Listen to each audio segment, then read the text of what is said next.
Reader, come closer.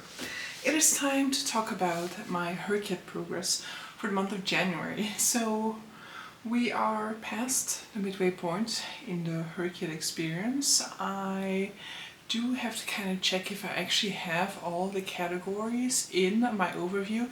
I kind of copied my overview from Sarah from Freshly Read Books, but she was like combining the 2 years of the challenge, and now I'm not entirely sure that I have it all correctly down on my like visual for it. But so yeah, that I am going to be checking, not right now.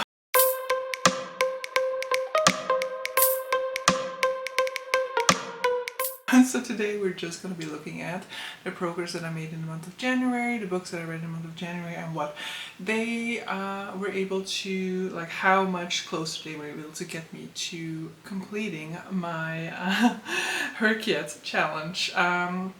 I'm feeling better about HerCat, but I will definitely say that that has to do with some of the energy that has gone into February when it comes to HerCat. I don't necessarily think that January was a standout month when it came to my HerCat experience. So let's just go over the challenges as we have them right now. So the month of January, 9 books. So I finished 9 books in the month of January. Let's see what that added for my HerCat experience. So first of all, I finished Magician by Raymond E. Feist, which I have over here on my lap because it's massive. Beautiful broken binding edition. I do still need to finish the series. So this is going into the series Stairwell challenge, and this is going to be the trilogy section of that series Stairwells challenge, but of course I've only read the first one thus far, so I do still have the remaining 2 in that trilogy to add to that challenge later on. But that also means that we're quite far into that challenge, so I'm quite happy with that. And Magician is quite like double the size of the second and third book within that trilogy, so I've made a decent dent into that trilogy just by reading that first book already. And now I'm not entirely sure whether I did some reshuffles here or not, so I'm just going to show this visual. This is the last 10 years challenge, and I know that in between, like somewhere in the last few weeks or months, I have made some changes here. Like I do think I might have shuffled some stuff around. In any case, we added in this month for the year 2018 Wondersmith, the second book in the Morgan Crow series, to this particular list. Now I haven't particularly added anything else to this challenge in the month of January, however I do kind of feel like I might have reshuffled some stuff, so just I'll have the full visual over on the screen for you guys. I'm not entirely sure whether all of those books were in there last month or not. Then when we come to all the adaptations, I have added another book which is for the musical adaptation, and that is Crusades in Jeans by Thea Beckman, which Kat from the channel The Fairy Librarian was kind enough to let me know that apparently there's a musical version of this particular book, so with that in mind I could count it. So I didn't necessarily have the best experience with this book, but at least it got this little pesky prompt off of my list of to-dos, because while I've made decent progress in all the adaptations compared to some other challenges, it is definitely one that is kind of giving me a heartache, like a headache when I think about what I want to put into some of these. And so obviously we have made no other progress when it comes to this particular challenge throughout the month of January. Then no progress in disability representation. And no progress in the Heritage Month challenge neither, because there was no particular Heritage Month in the month of January, and I tend to do these challenges in the actual month of the Heritage Month. Now translated works I will have to rethink at one point in time, because I had kind of considered this as completed, however I now see that it has to be from translated from 5 different languages, which is not the case. My books are 2 of my 5 books are translated from Japanese, and I have read 2 Japanese books in the month of January, so I have read 2 translated books, but they're also in Japanese, because when it comes to translated literature, I do think Japanese takes up the majority of the language that I read translated from. But so yes, I cannot count those, so I'm sure that it will be no issue for me to read something that is translated from another language than the ones that I currently have in there.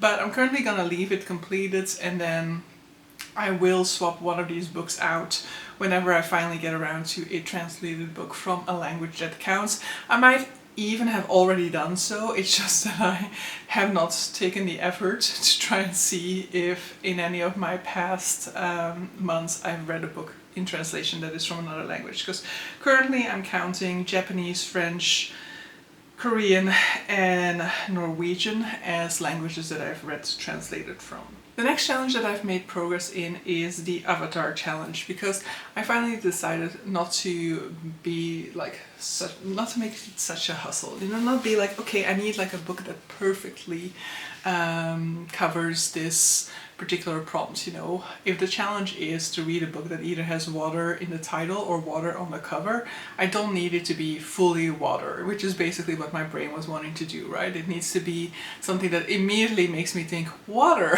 when I look at the cover, even though the one cover that I'd already counted for this particular challenge has a river on it, but it's not like the most, like it's not overwhelmingly present on the cover neither. But so I've added 3 books here. So for Earth, I've added Small Things Like These by Claire Keegan, which has a town on the background, so you can see Earth. Then for Fire, I've added the 3rd book, is this? Yes, the 3rd book in the Trials of Morgan Crow series by Jessica Townsend, which has a fire demon type of thing on the cover.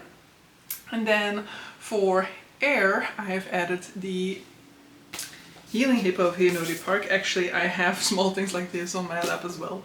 The Healing Hippo of Hinode Park, because 2/3 or so of this cover is air. And I guess we can say the same for Small Things Like These. Up until here is the horizon, so most of this cover is Earth. So I have completed the Avatar challenge. Next up we have the Animal challenge, where I still had 1 to go, and I have now completed that one, and that is Zoo Animals by reading Hollow Pucks by Jessica Townsend. There isn't really an animal in a zoo within this book, as in like it's not the main thing, but there is this sort of like threat. There is this sort of threat to a species called Wonimals, I think. I have listened to this in Dutch, so I don't actually know what's what the terminology is in English, but basically they're sort of like animal shaped, but they are, how do we call that?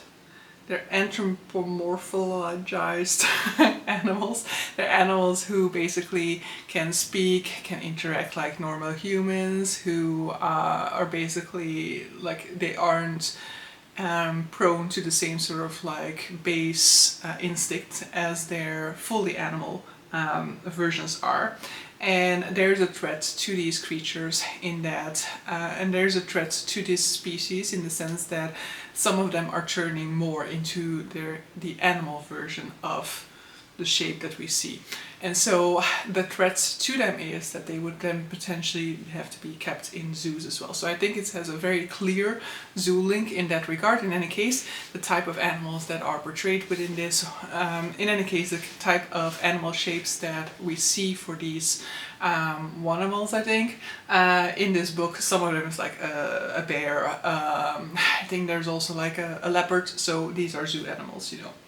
For BIPOC, I also didn't make any progress.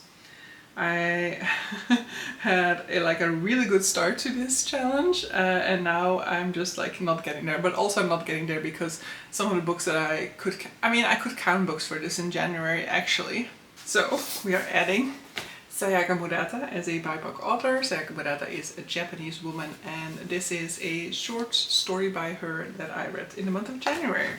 And then I could actually still add another one, right? Let's just do it immediately, because I think that I can also count The Healing Hippo of Hinode Park And sure, I can replace these later on if I really want to. Part of me kind of wants to have more of a sort of like diversity within the BIPOC author category than what is happening now. But it's also perfectly fine, you know. So let's add the healing hippo, and then that challenge is complete.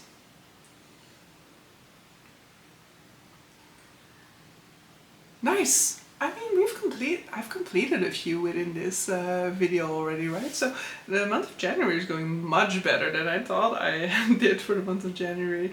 So let's see. Yeah, okay, I counted this for this one as well. So hopefully I didn't count it for anything else, because then I have to already remove some of the progress I just added. But so for December release, I added Baden en Bode by Sayaka Murata. This is translated into Dutch and it was published in Dutch in December, so that's why I'm counting it as a new release for the month of December. I didn't read the January release yet, so no progress there. Nothing got added to the non-fiction challenge as per usual, and then of course I did not add anything to the fantasy subgenre one, because I have in the meantime decided, like not really decided on the subgenres, but at least looked at the subgenres. And there are some things that I can add in here, but I will do so next month. And you will see why. Award season, nothing got added. I did now, today, get a book from the library that could complete that challenge as well for me. And then I think that is everything. I made no further progress in her yet, exactly. So yeah, that is it for my challenge. How far along am I? Once again, I have no idea how far along I was at the time in which I finished the month of January, because today, for example, I still did a lot of logging for her kit when it came to those books that I've read in February, but also some reshuffles on some stuff.